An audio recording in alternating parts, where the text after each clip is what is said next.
Welcome to Learn and Smile, the place where you take charge of your health and embrace more happiness in life, with experts bringing you the best and the most accurate knowledge about health and wellness. Learn and Smile is an IOH initiative to empower people and societies with knowledge that changes lives and lifestyles. Lifestyles that make you smile and connect to your core being. Webinars and knowledge hack videos are the key to this process of knowledge sharing. It gives us immense joy to learn together with you. So enjoy learning and keep smiling.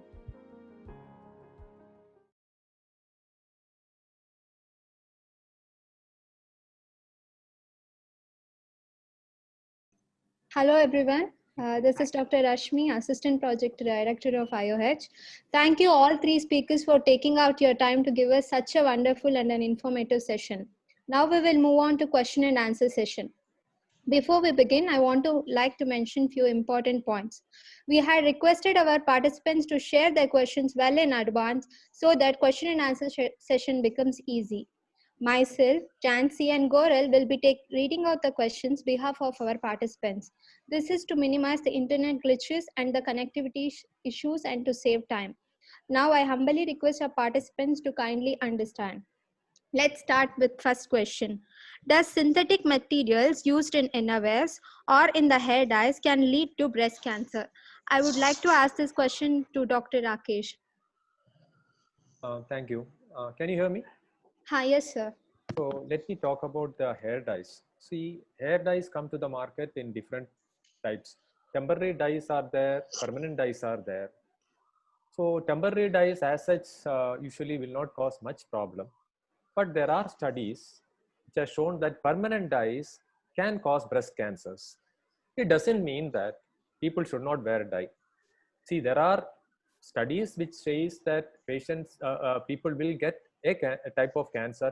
Doesn't mean that it will come for everybody. It says that around 30% of the people who are using permanent dyes will get cancer. That is about the dyes. But don't worry.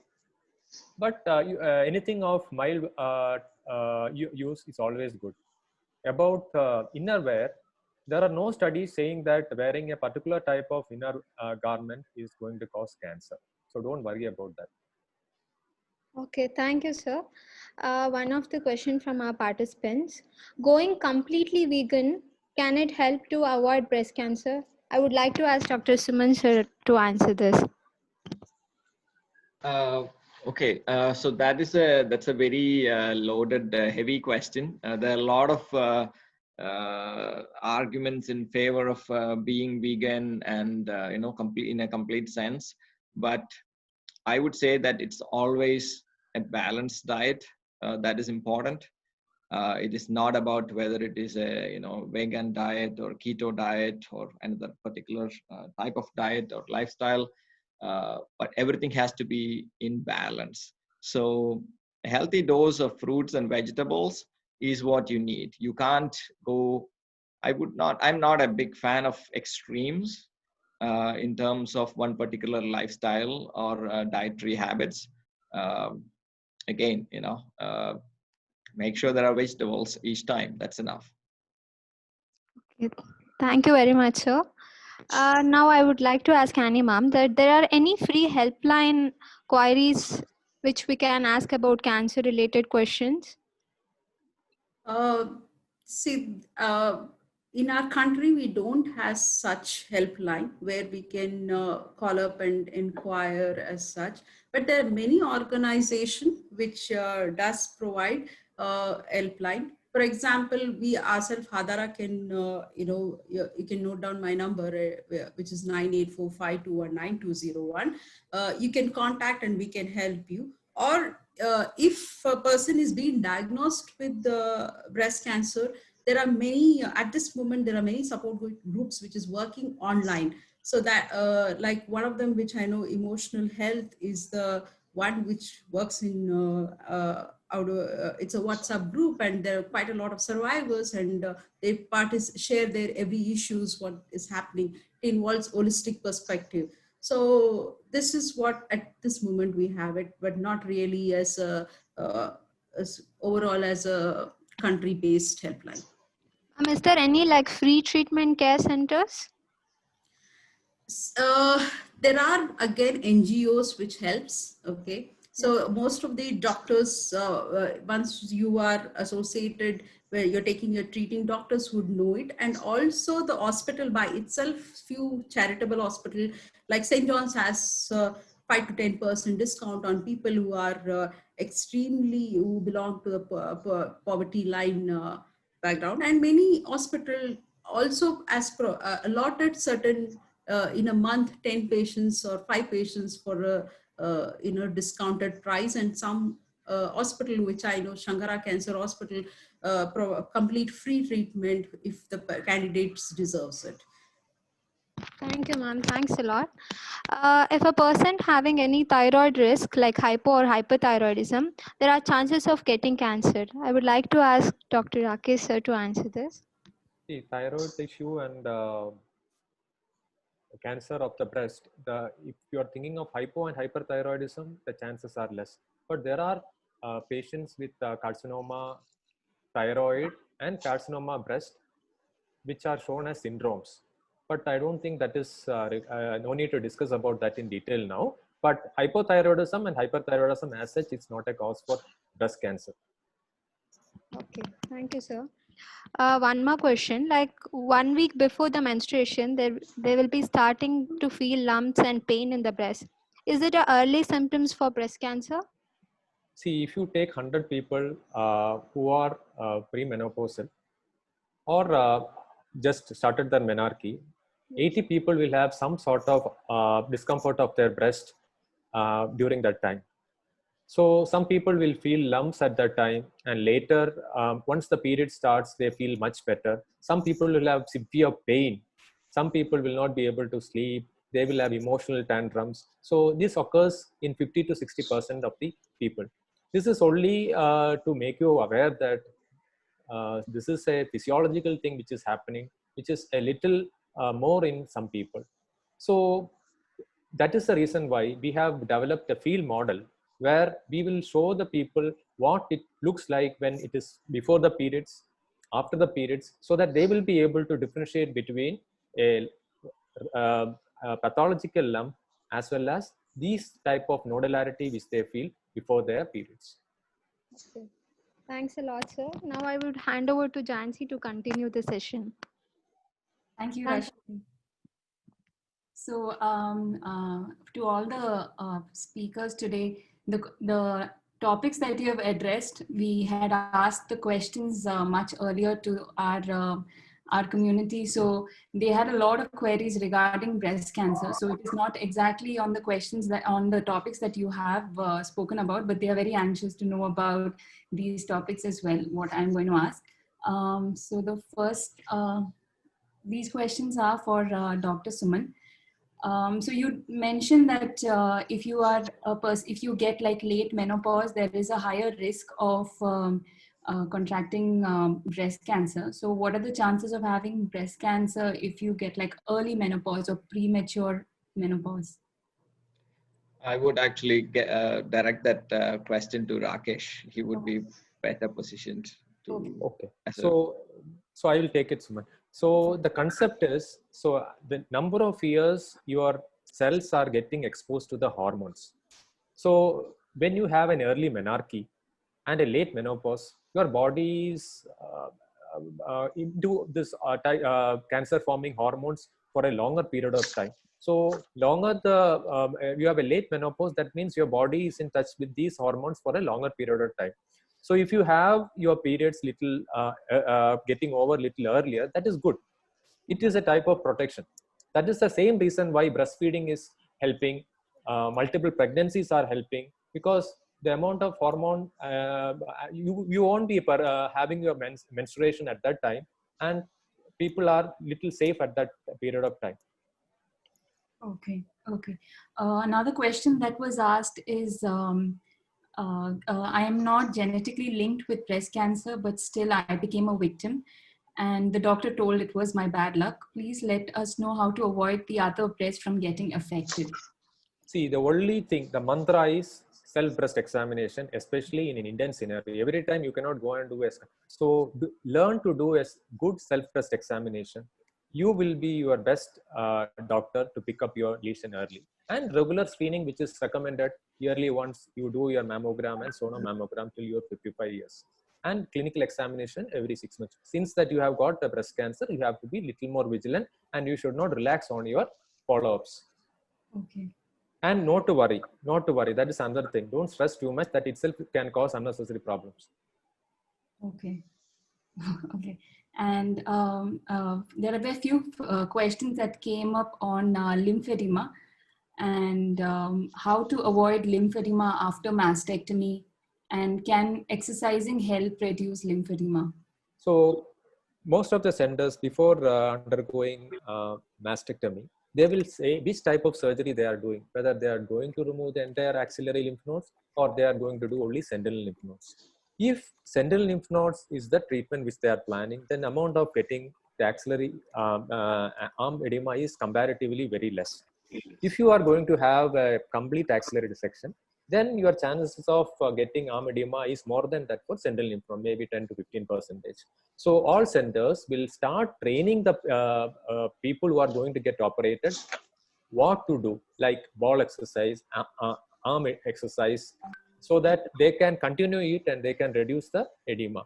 After the surgery, if you have the arm edema and it is not getting reduced with the regular exercise, and there are certain surgeries which are developed which can be used for reducing the arm edema.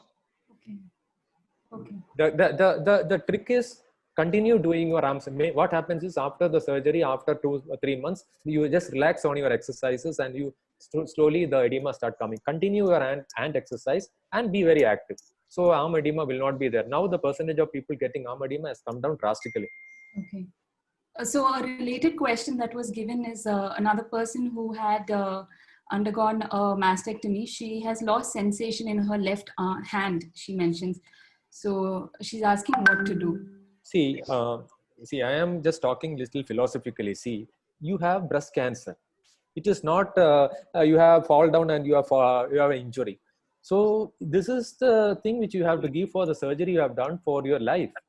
See, when you are doing surgery, there are certain nerves which you have to cut. So when you cut, that nerve is called intercostal brachial nerve. When you cut, the sensation of the inner arm will go. So that is a little bit thing which you have to sacrifice for your life. So that sensation will not come back. But don't worry, it is not going to cause any harm. And it is not that you are going to get breast cancer back by that lack of sensation. Don't worry about that. Okay. And another question that was also asked is about tamoxifen. And it was the question was that the duration of tamoxifen has been extended to 10 years. So is it safe to take it over a long period of time? Are there any side effects related to it? See, earlier tamoxifen was given for 5 years, and later studies like ATOM and Atlas came and it has been extended to 10 years. So the thing is, 5 years you are safe. You have been going for gynae evaluation. If a person on tamoxifen should yearly go for a gynae evaluation just to see what is your endometrial thickness. If you don't have a deep vein thrombosis, your gynae evaluation is safe, and you don't have any other issues that because of tamoxifen, you have to continue for another 5 more years. So studies have shown that it is protective. If you have any issues and you have attained your menopause, then you can shift on to other hormonal therapies which are available, that you can contact your physician and he will help you out. If you have side effects and if you want to continue, there are other modalities of treatment available. Okay. And is there any other tablet that you can replace tamoxifen with? Yeah, depending upon your age. If you are a menopause lady, there are tablets available which can be, but every tablets are having its own side effects. So you have to balance both and take. Okay. Okay. Thank you so much, Dr. Rakesh. I will hand over to now Dr. Rashmi. Yes, I'm here. Okay. We are taking up question from the chats, ma'am. Is it okay? I'll start. It's for Annie, ma'am. They were very happy with your relaxing experience. So this mindful exercises are helpful in relaxing in a daily basis. That is their question. 100%. Scientifically, it has proved that mindful this exercise would help you to calm you down. It has a more benefit in overall well-being, like improving your mood, also improving your blood sugar level coming down, and also insulin level getting it down. And it also, what mindfulness has done is that they also implemented on the breast cancer patients, or it includes even cardiovascular illnesses. So it helps them for a better quality of life. So surely mindfulness is one of the scientific way of relaxation which helps you. See, people exercise is different. Okay, mindfulness is helps you to calm you down. That's the difference. Thank Okay. you. Yes, thank you, ma'am. Sugars and blood cancer go hand in hand. Is it true, sir, Dr. Suman? Okay, so I'm not sure about the direct link between sugars and blood cancer, but I can confirm that sugars, especially refined sugars, are unhealthy, and it has been linked to increased risk of cancer. Um, if if you can avoid it, we tend to consume a lot of sugar. It's like a drug. If you can avoid it, it should be avoided. And There is no direct link again with specific cancers, but Okay. it's extremely unhealthy. As in general, sugars that come with as you consume fruits is okay, but anything that comes along with drinks or refined sugars that we add to the teas and coffees should be avoided. Okay. Thank you, sir. Goral, you can ask the next question. Thank you, Dr. Rashmi. This question is for, hello, Dr. Suman. This question is specifically for you. What about dairy being an extraneous source of hormones, basically? So they would like to know that organic milk, does it play in a aspect of looking at the, organic milk? Is it consumption of organic milk is going to reduce the cancer, risk in a human or what? Means they like to know that.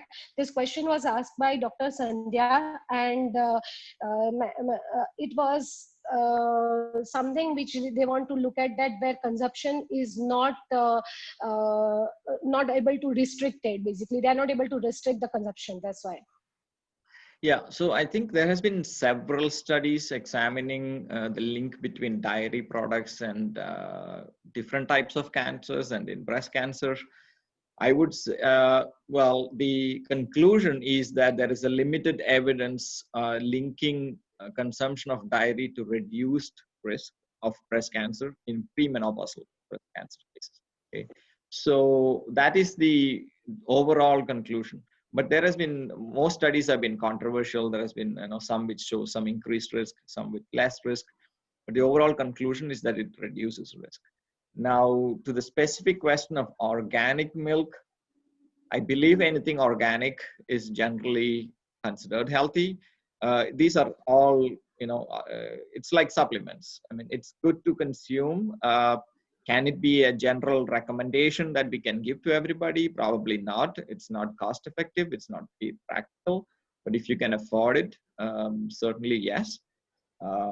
One another thing is the beneficial effects of dairy and dairy products to the reduced risk of breast cancer is most often because of the content of calcium. There is a direct correlation between increased calcium intake and reduced cancer risk in breast cancer. So if you can compensate for that, then that's a great way to address that. Just take calcium supplements. That's one way. Dairy products does increase the risk of prostate cancer.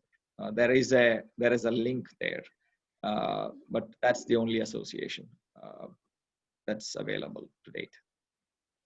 Thank you, sir. So we have a question for Dr. Rakesh here, that a person who's diagnosed with the breast cancer and after completing a chemo, basically, they would like to know that what duration of her completion of treatment she should screen of her breast, basically. Then next screening should happen for her another breast, basically. She like to know that. Okay. So a patient who has undergone surgery, she has undergone chemotherapy, definitely, most probably she may require radiation also. If she is completing her radiation, 6 months after completing her radiation, she has to do the imaging of her opposite breast. If she has done a breast conservation surgery, she can do the conserved breast also at the same time. If she has not undertaking a radiation, then she can do scanning 6 months after her completion of chemotherapy. And she should continue with her hormone therapy for 5 years if she is hormone positive. Thank you, sir. Thank you very much. Sir, I will ask, thank you very much for this information. Next question I like to ask Dr. Emmy. It is regarding this, that mind and body are interconnected in most all cancers. Is it a interrelated, mind and body? One of our participant like to know about it, that in all cancer, is there evidence that the mind and body are interconnected mostly? Thank you for asking this question. It's very important. Yes, it does because if many studies have done, mostly in breast cancer and prostate cancer and lung cancer, when they looked into their anxiety level, when they looked into their depression, their survival level is being affected. But it is slightly gray still in that area to look into the survival, but their quality of life really improves. So when you start thinking positively, as I said in my presentation, that you produce healthy hormones, you produce good hormones so that you function better, you're coping better overall. So yes, mind as plays an important role into the body, because we need to start looking our health in a holistic perspective. It's just not only as a body. We are connected with our mind, we are connected spiritually, we are connected environmentally. So it all works as one together to have a better life. Excellent. Thank you, Dr. Thank you, Annie. I think it's time that, it's already 1.5 hours over. Participants are also leaving. We can take up 2 more questions. Some of the questions which is very specific about diet and things like that, we will not be answering. I think, they are on some medications and thyroid and all, what is the kind of diet, which is very specific, which has to be addressed at a later stage. And there are some questions which I would like to answer, Dr. Suman. It's all questions are very, it's the same question. It's about the plant phytonutrients, basically the soya products, actually. Soya. I can just quickly address that. I saw the question. There is eating soy and soy products are known to be beneficial. There is those are phytoestrogens. Plant estrogens are not really harmful. They are metabolized in the body in a very different way. So yeah, there is no link. It actually reduces breast cancer risk. Thank you. Yeah, one more question. One more question, then we'll stop it, because Dr. Suman and all, like 1.5 hours, and he also has to go for work. Like others are also waiting. What is the next question, Dr. Sorry, Gaurav? The last question. Or anybody from the audience want to ask something? Please raise your hands. We will, come to you. Anybody from the audience? Anybody from the audience wants to? Yeah, please raise your hands, actually. Yeah, and Christy, please come forward. But you have to unmute. Yes, please. I just want to know, good evening, doctors. Hope I am audible. Yes. Okay. Thank you so much for this insight talk. I just want to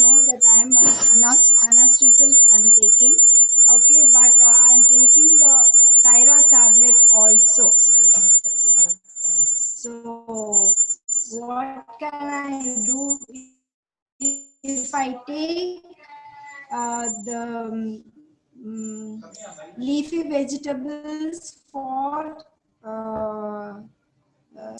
so what to do? Okay, that might be for me. I would encourage. This is a case of very personalized advice, and I'm sure Regina or other team members in the Investment Health team could please connect with Anne to provide some specific advice, because that needs to be understood in relation to some of the other medications. Yes. In general, Yes. obviously, eating leafy vegetables is good. There's no harm with that, but Yes. that would be my suggestion in this case. Yes. I have just one last question. Yeah. Continue, Gaurav. Yeah, okay. One of the participant, Miss Bhavna, want to know the question. This is something really very important when we have discussed about this Toxifam for consuming it, person who is having a higher risk of the breast cancer, basically. So, Miss Bhavna would like to know that can a post-menstrual menopausal woman take taxofen for 10 years? Is it possible to take for 10 years? Is it advisable? I think tamoxifen also already discussed, Gaurav. It was already discussed, actually. Yeah, but they would like to know that 10 years, is it okay to consume? That is what, that's the angle they want to know. Can it? Rakesh, please come. See, there are these are the new extensions which has come after extensive studies in thousands of females, and you have a solid proof to prove that 10 years of tamoxifen is found to be beneficial. So if they have no other reservations, they can go ahead and take tamoxifen, or if they are post-menopausal, they can stop tamoxifen for 5 years and they can start on aromatase for another 5 years. So all options are available. You can discuss with your physician, and they will plan a plan for you. They will plan it for you. Thank you, Doctor. Suresh, sorry, Dr. Rabbani. Rabbani is here. Anybody from ISLM to give vote of thanks? Dr. Rabbani, yes. Thank you, Dr. Rabbani. Yeah, thank you, everybody. Thank you, the doctors who presented. It was a fabulous presentation, and I'm sure we all have been benefited with the diverse knowledge that they have imparted to us. And I look forward that such kind of webinars happen more oftenly so that we promote lifestyle medicine in India. Thanks a lot. It was a wonderful meeting. Thank you. Suresh, last. Yeah. Thank you, Dr. Rabbani. And I must tell you, we are so grateful for the constant support and encouragement from ISLM to our team at IOH. It really means a lot to us. Hi, everyone. Just wanted to say two things in conclusion.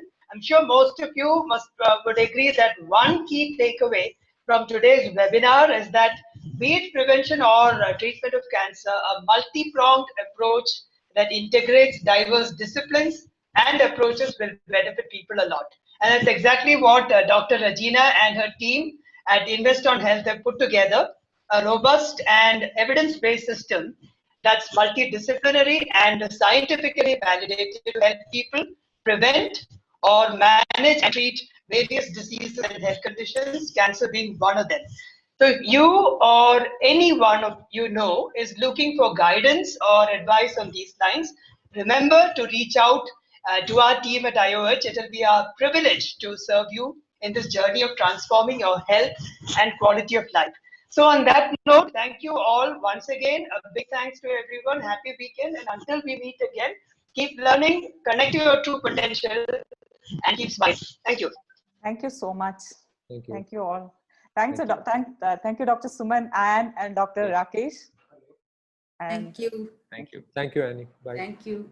Thank you, Dr. Rakesh. Bye. Bye. Bye. Thank you.